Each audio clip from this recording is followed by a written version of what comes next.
Hello and welcome to Leveraging AI, the podcast that shares practical, ethical ways to leverage AI to improve efficiency, grow your business, and advance your career. This is Isar Meitis, your host. And like every week, this week has been jam-packed with news. We're obviously going to start with the huge announcements from Apple, but there are a lot of interesting things happening across multiple players in the industry, many that we don't talk about a lot, but there's interesting news about them as well this week. But before we dive into the news, I have my own news that are really exciting. This coming Monday, June 17th at 12 to 2 p.m. Eastern Time, we are going to hold the biggest AI party online, probably ever, but definitely for my podcast or people on LinkedIn. In this event, we are hosting 20 of the top AI experts and practitioners, and each and every one of them is going to get 5 minutes to share his or her number one tip on how to use AI for business benefits. So if you're looking for a way to learn 20 amazing tips from 20 amazing AI experts in only 2 hours, come and join us this Monday. It's going to be absolutely amazing. These are a group of really amazing individuals. All of them are really cool and fun to be with. So it's promising to be a very educational as well as fun event. And we're doing this to celebrate episode 100 of this podcast. So if you just want to come and celebrate with us, that's another very good reason to join us on Monday. This event is going to happen on LinkedIn Live as well as on Zoom. There's a lot of people that are joining us on both places. If you join us on Zoom, you'll be able to also stay after the event for some networking opportunity with the experts, but the seats for that are limited. So it's a first come, first serve. But on LinkedIn Live, there's as many seats as you want. So if you cannot make it to the Zoom, at least come and join us on LinkedIn. So that's it with my personal news about the celebration of episode 100 and the amazing event we're doing on Monday. And now to this week's news.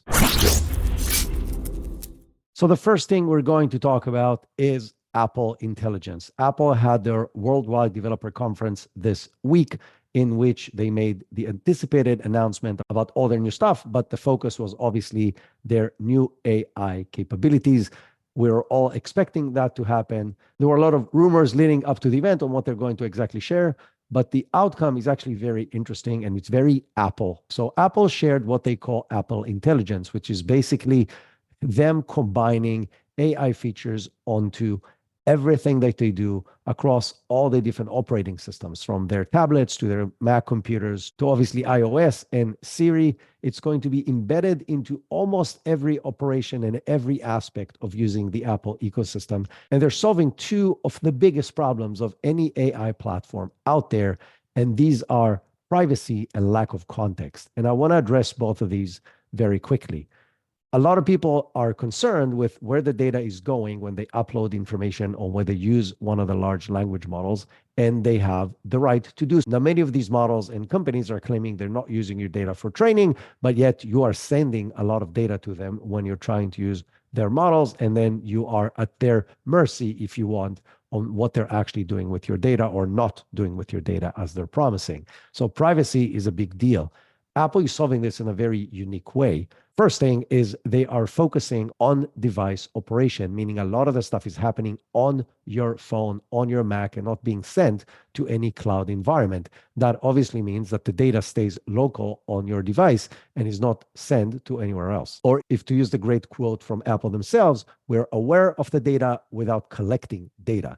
The other option is what they called a private cloud compute.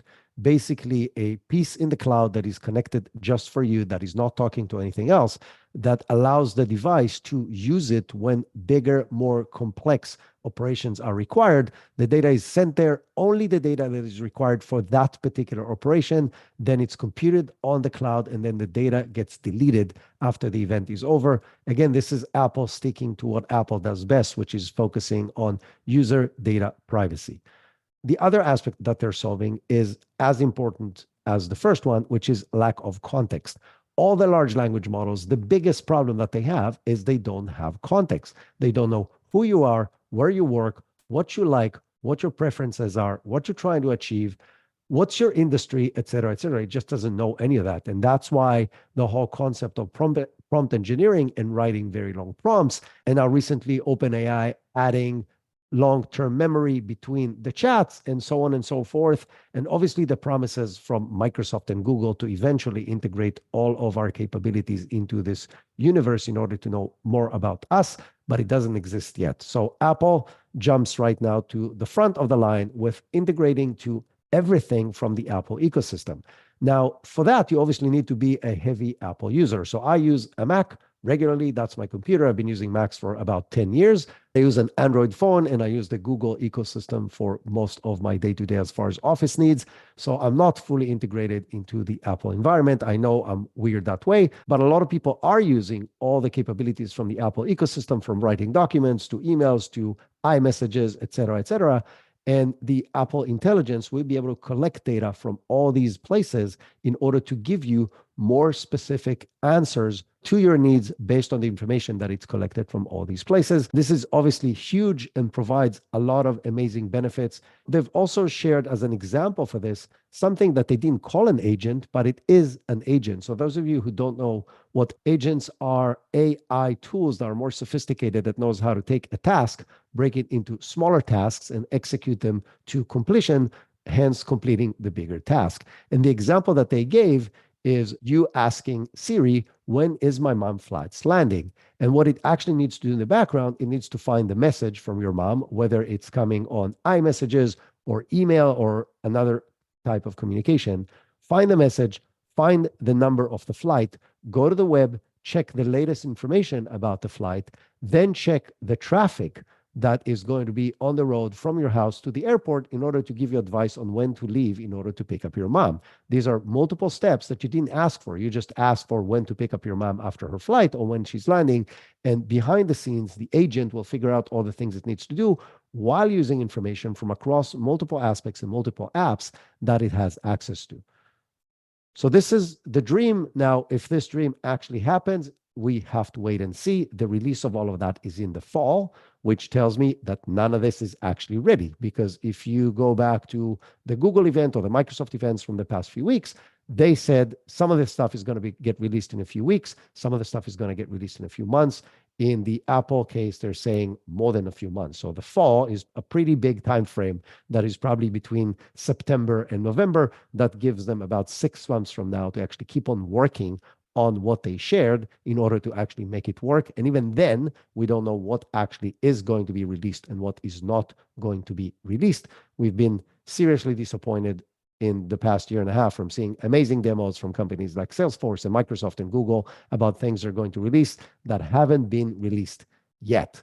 Now, Apple has a pretty good track record in releasing what it's saying, but again, in this particular case, they are not releasing it on the day of the announcement, which was usually the case, but they're giving themselves about a 6 months slack. So again, my conclusion is it's not ready yet, and we don't know how much of it will actually be ready by the fall, but the vision is very interesting. In addition, they've shared a lot of AI supported features across almost everything in Apple universe, including photos and the ability to create collections and trips and summaries and automatically aggregate based on people, and voice isolation in iPods to be able to listen to stuff that has a lot of background noise, and translations automatically on Apple Watch, and new faces for the Apple Watch from photos that creates really cool desktop, aka faces on your iWatch, and a new calculator that can do math even if you're handwriting with a stylus on top of it, and a lot of other cool AI stuff that is integrated into more or less everything Apple. So lots of promises, very attractive. I, as a Mac user, definitely am looking forward to that, but we'll have to wait a few months to see how it's actually working. Now, there were a lot of rumors before the event about the fact that potentially ChatGPT, aka OpenAI's large language model, is going to be the engine behind a lot of it and definitely behind Siri. And the reality is Apple did not do that. It does, however, allow you to get access to ChatGPT to use the model straight from your devices for free, which is now somewhat available in other cases, but with a lot of limitations. And again, what are going to be the limitations from using Apple devices hasn't been defined yet, but it's very clear this is a strategic partnership between OpenAI and Apple, with the goal of OpenAI is getting access to a lot more users that are used to using their Apple devices and now will be able to use ChatGPT, and they will be able to learn from that data, even though they're saying that they're not going to train on that data. The person that obviously jumped all over this is Elon Musk, and has a history with OpenAI in general and Sam Altman specifically. And he basically said that he's going to ban all Apple devices on the different companies that he's working for, because it's a serious data breach potentially for anybody who's using Apple devices, with all the information going to OpenAI. Mira Murati from OpenAI and everybody else obviously jumped back and said that's not true. They're not going to collect any data, and they're going to stay true to the Apple promise for complete privacy of their data. In this particular case, because I know my history with Elon, I think is just looking for another way to get back at OpenAI versus has any true merit to his allegations. Another big piece of news this week comes from the world of text to video generation. Two different platforms have caught social media by a storm. One of them is called Luma, and they have a new software platform called Dream Machine. So you can just Google Luma Dream Machine, and you can put in text prompts, and it generates highly realistic videos. They're relatively short, but they're really impressive, and many people are already testing them and doing really cool things with them. Currently, it's free, but as I mentioned, if you just Google Luma Dream Machine, you'll see a lot of examples of people creating really cool short videos with it right now. The other one is called Clink. It's a Chinese video platform. It comes from a Chinese video platform company called Kuaishu, and it allows to create up to 2 minutes of video, and they're highly realistic. There's some really cool videos that they already released of a boy riding a bicycle and a panda bear playing a guitar next to a lake, and they look very impressive. Very hard to say if it's as good as Sora or not, but there's a very big difference between that and Sora. Sora is not really available yet. So those of you who don't know, Sora has shocked the world, basically showing highly realistic, amazingly accurate, very consistent AI videos. It was shared by OpenAI back in February, but they only released it to a unique few, including filmmakers and people within the industry. Some of them are actually going to share some short videos made with Sora on the Tribeca Film Festival that is just coming up. But it is not available to the public yet. Now, there are other tools out there like Runway and Pika Labs that have been in this niche for a while of text to video generation.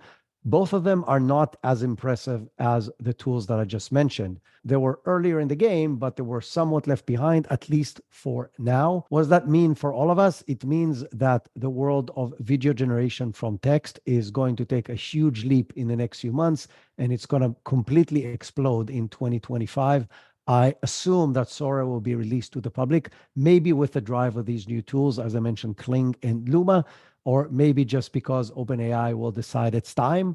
But sometime in the next few months, we will have multiple tools that can generate highly realistic, consistent videos from a simple prompt that has huge implications across multiple industries, anything from solopreneur content creators all the way to large film studios that will have to figure out how to use these tools, as well as how to compete with companies who can use these tools without the huge budgets that only the studios have. So like everything else in the AI world, it's really exciting and really scary at the same time. Now, if we're speaking about data and OpenAI and risk coming from OpenAI, in the past few weeks, I shared more and more concerns coming from various former and existing employees of OpenAI sharing about the fact that there's not enough focus on safety in the OpenAI organization, specifically putting a lot more weight on revenue and the AGI race versus the safety aspects that might be very serious. So in another development on this topic this week, Leopold Asternberner, and I hope I'm not butchering his last name, who was an employee of OpenAI in the super alignment team, the same team that had Ilya Sutskever leading, who's now not in OpenAI anymore, and Jan Leakey, who was a senior researcher there, who left OpenAI claiming that they're not giving them enough resources. So this guy, Leopold, was fired from the super alignment team in April, presumably on alleged leak of information. He's claiming that all he did is shared some of the research about risks with other scientists, which is something that is common in the industry and was common in OpenAI. That being said, he has written a very long essay about what he thinks the future of AI looks like. He also then shared it on an interview on the Dwarkesh podcast, which is hosted by Dwarkesh Patel. Now, in his interview, he's sharing that OpenAI most likely will achieve AGI by 2027 or 2028. This is just around the corner. This is, by the way, not different from other people saying that, but this is coming now from a person with deep knowledge on the inside. There's a top researcher and a really smart person. He's graduated from the University of Columbia at the age of 19. He obviously knows more things than many people that are talking about this topic, because he was on the inside, as well as he's a very smart individual. And the timeline that he's stating is saying AGI will be here way before we are ready for it. However, and I think a lot because of all these really negative publicities and people talking about how badly they're doing with safety, I told you last week, OpenAI started a safety committee on its board. And this week, they've announced that they are adding former NSA head and retired General Paul Nakasone to its board of directors. Nakasone was the head of the military cyber command, in addition to his time as the head of the NSA, most likely one of the most knowledgeable people when it comes to data security in the world, based on the roles that he held. And so at least it seems that OpenAI are taking these allegations seriously. And I really hope that this new safety and security committee, together with the experience of their new hire, will seriously put some safety measures on top of what OpenAI is doing. That being said, going back to Leopold is saying that there's a serious need for an international group and a lot more collaboration between different AI developers as well as other international bodies in order to make this a global safety initiative. And I really hope that's just coming next, because we don't have a lot of time to figure this out. By the way, speaking of OpenAI and different initiatives and people on the board and big hires, OpenAI recently appointed Sarah Fryer as Chief Financial Officer and Kevin Whale as Chief Product Officer. Both of them have vast experience in running large companies. And the speculations are that OpenAI are planning an IPO. There have been multiple rumors recently that have been getting stronger that Sam Altman wants to turn the company into a for-profit organization, releasing it from its nonprofit board and ownership. And then an IPO would make a lot of sense. And another piece of news that related to that, OpenAI's annualized revenue has doubled to $3.4 billion since the end of 2023. At the end of 2023, their annualized revenue rate was 1.6 billion. Now it's 3.4, up from 1 billion just last summer. So more than 3x in 1 year. This obviously shows the huge demand there is for their services and also for their leading position in the industry as a whole.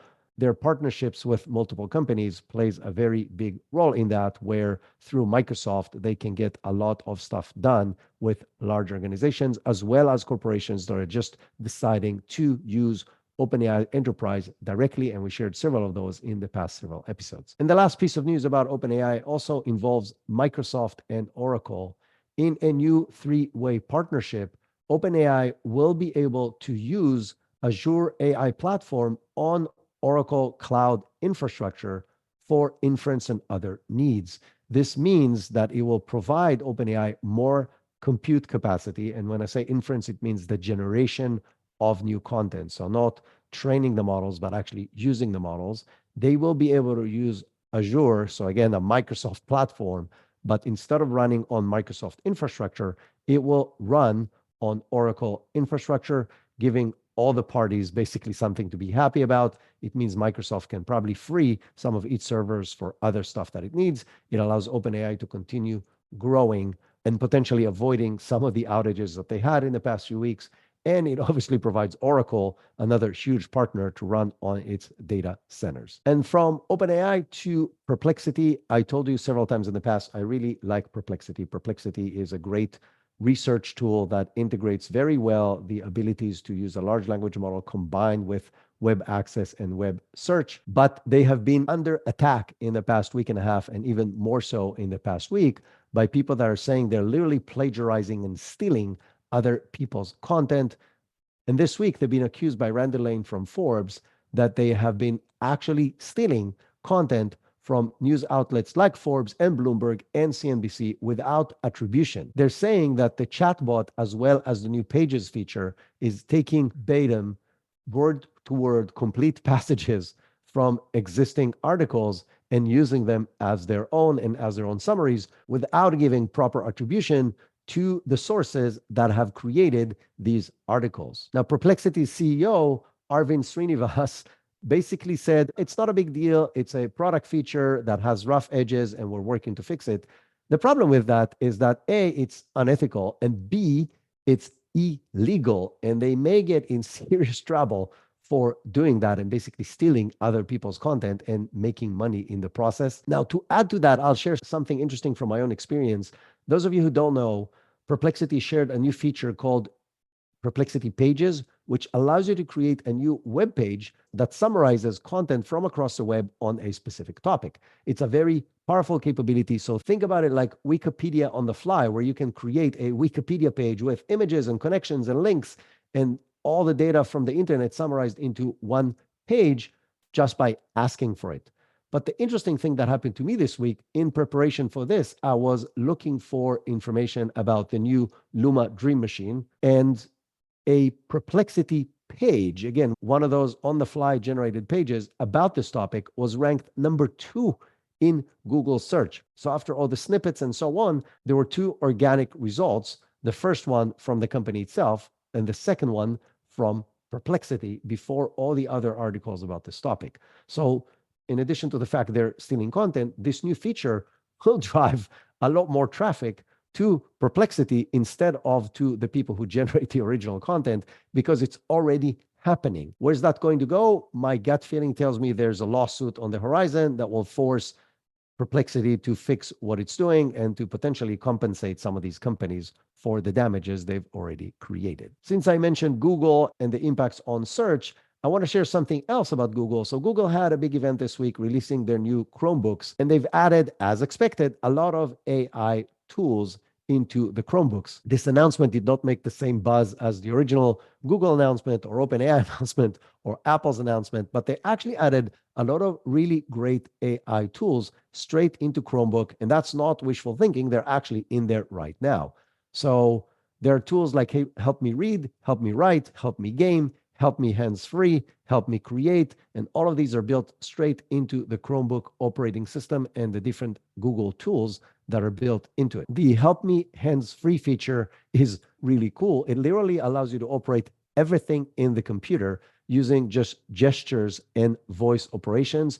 And I really think this is where the future is going. If you think about what I just told you, that you'll be able to operate the computer just with voice and gestures, combine that with the capabilities that we've already seen from the Apple headset and the stuff that can be done over there with just hand gestures, and that the future is not going to be a mouse and keyboard, but a lot more human and intuitive. And many people are saying that today, that it's the first time in history that instead of us adapting to how computers want us to work with them, they will adapt to how we want to work with them. And that's going to make our usage of computers a lot more intuitive and built into a lot more things that we're doing in our lives. And from Google to Microsoft, Microsoft just announced that they're cutting the support for the GPT builder on Copilot Pro. For those of you who don't know what GPTs are, capabilities that was developed by OpenAI within their ChatGPT environment that allows you to create customized, unique AI solutions for specific use cases.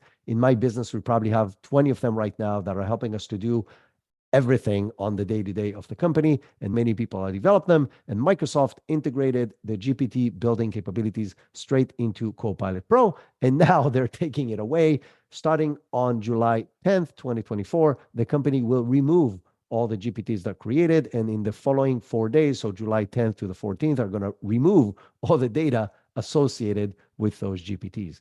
Why they're doing that is not totally clear to me, even though they have different excuses why. I think it's a very powerful capability.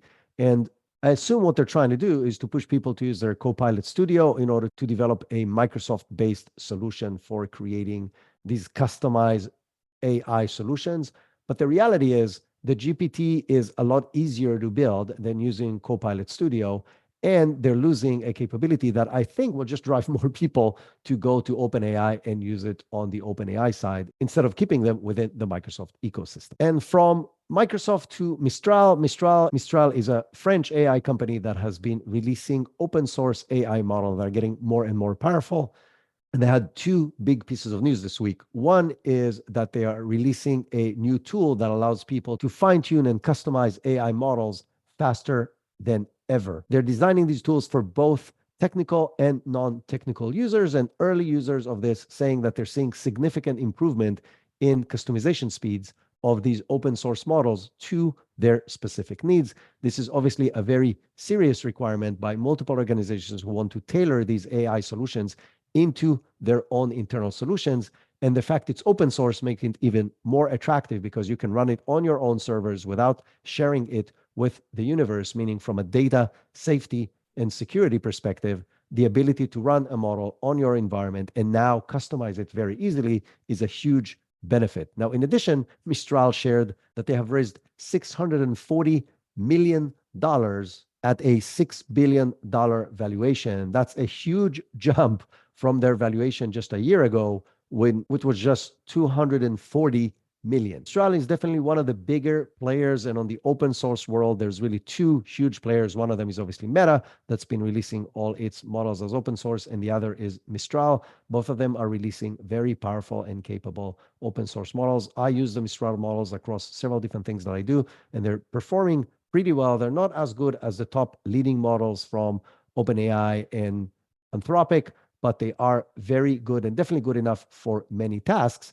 and they're significantly cheaper. And as I mentioned, you can also run them on your own servers, making it a lot more secure. And if we're talking about funding rounds, Cohere, another AI large company, has raised $450 million this year in support of its growth. According to Reuters, the new funding comes at a new valuation of $5 billion, more than doubling the valuation of $2.2 billion in June of 2023. So another huge jump in valuation in just 1 year. Cohere took a very different approach than the rest of the company. So they're not trying to build frontier models, but what they have been focusing on is creating a very capable RAG architecture. So they have a solution called Command R that allows companies to build RAG solution. RAG stands for Retrieval Augmented Generation, which is basically a way to train the model on your own data and get highly accurate responses based on the data that you give it. That has been their growth engine, and that's what they're focusing on. And that gives them an interesting niche in the market, at least until the big players provide the same exact thing. And then we will see if they survive this or not. But right now, definitely there's enough people giving them a lot of money that believe that they have something unique. Another company that we don't talk about a lot, but that are a really big player in the AI universe are Databricks. Databricks has been providing AI infrastructure on the back end for several years now. And this week, they've made two big announcements. One of them is the fact that they completed the acquisition of Tabular, which is another large platform that enables companies to have access seamlessly to data across multiple data platforms like Amazon Web Services and Google Cloud and Microsoft Azure, etc. And it provides data connectivity to many of the open source and analytic engines such as Apache Spark and Flink and Trino and other tools. So the acquisition now gives Databricks, which is a huge infrastructure company, a really big new capability across everything that it's doing, and definitely across the open source universe. And it puts them in very serious competition with Snowflake, which has been the dominance player in that community so far. Now, in addition to their acquisition of Tabular, Databricks has released their Unity catalog as an open source this week.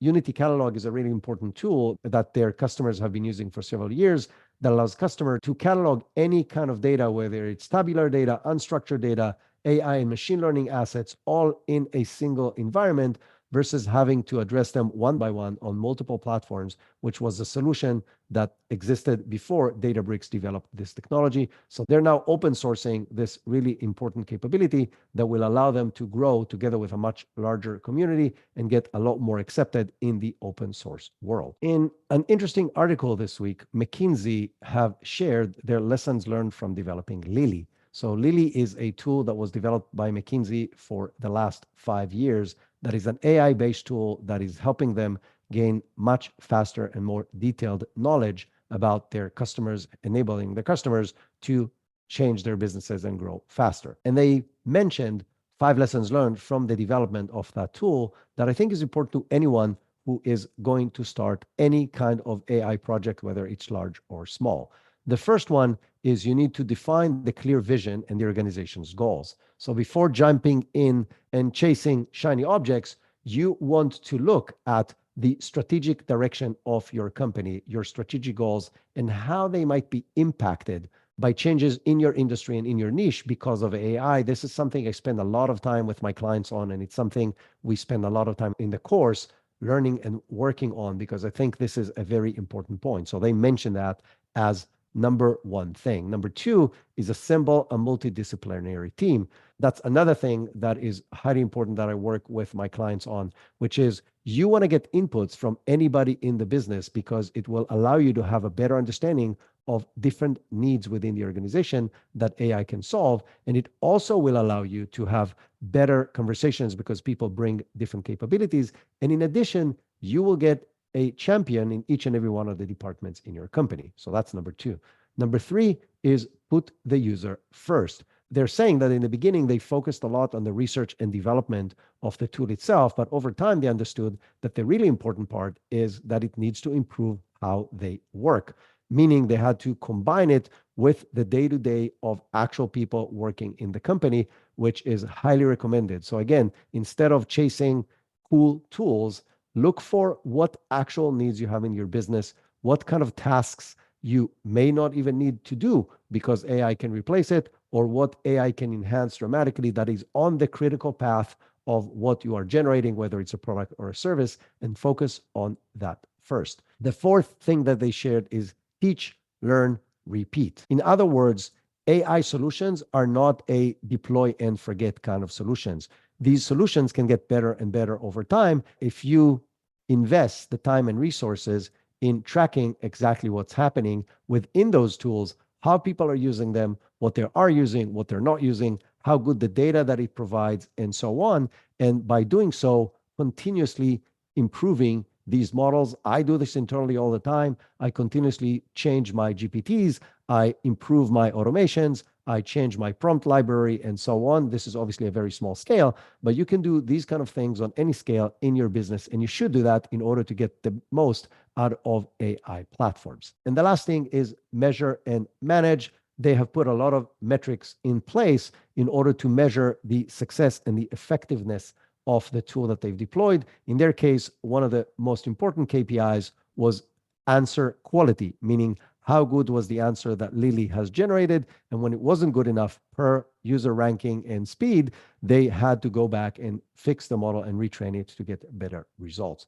In another business, if you're not training your own models and you don't have the resources of McKinsey, just look at usability and look at how good the tool is actually helping you and look for areas it's not helping you enough and then make the needed adjustments. And in the past few weeks, we did not have any weird news, but this week we do. So in the city of Cheyenne, Wyoming is going to go to vote for a new mayor. And one of the candidates is VIC, which stands for Virtual Integrated Citizen, which is an AI agent. Now, the idea behind it is that an AI candidate or AI mayor will be able to address key issues by really taking into consideration huge amounts of data and doing it in a completely objective way. I find this very attractive and interesting. Obviously, critics are saying that there are many unanswered questions on how that's going to work and how he's going to manage the day-to-day aspects of a complete city and what are the ethical implications of that. But I think in the long run, what we'll see is probably not virtual candidates, but actually a candidate that will commit to using AI tools to collect more information about the needs of his or her constituents, and a tool that will allow her or him to analyze that information using AI to get and make better and faster decisions. That, I think, is going to lead a lot of people to win a lot of votes. That's it for this week. So don't forget, if you're listening to this before Monday at 12 p.m. Eastern Time, come enjoy our AI Expert Extravaganza. It's going to be amazing. You're going to learn a lot from the best. You don't want to miss it. If you listen to this after the fact, meaning if you listen to this episode after Monday the 17th at noon, don't worry about it. We're going to release that information as episode 100 later on in a few weeks. That's it for now. I hope to see you on Monday and have an awesome weekend.